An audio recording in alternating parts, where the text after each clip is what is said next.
माझे नाव पायल युवराज पाटील. माझ्या शाळेचे नाव जिल्हा परिषद प्राथमिक शाळा गुंडेगाव.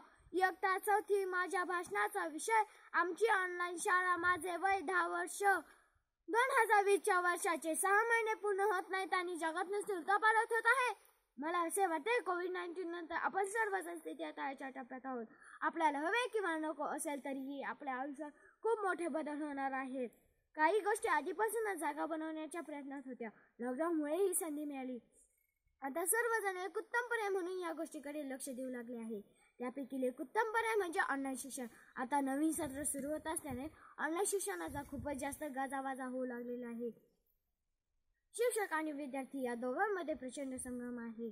शाळा, विद्यालय, विद्यापीठ आणि शासन यापैकी कोणाला नक्की काय भूमिका घ्यायची हे समजत नाही. तर दुसरीकडे केंद्र शासन नवीन शिक्षण नीती आणायची तयारी सुरू झाली आहे.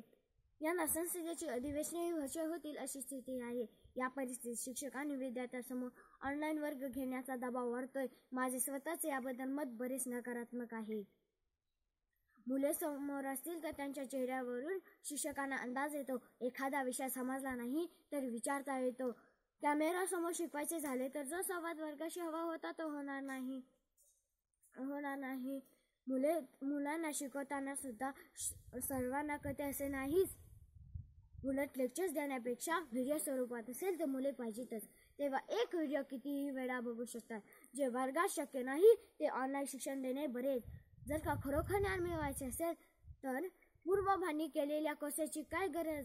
आपण स्वतः माहितीच्या महापुरात जगतोय. जगातली कोणतीही माहिती आपल्या बोटांवर येऊ शकते.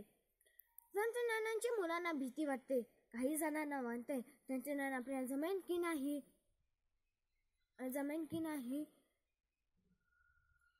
आता शिक्षण संस्था व शिक्षक याकडे ऑनलाईन वर्ग चांगला घेता येईल याकडे लक्ष दिले जात आहे. कोविड-19 आपल्याला संपवायचा असेल तर या कोरोनाला हरवायला तयार होऊया.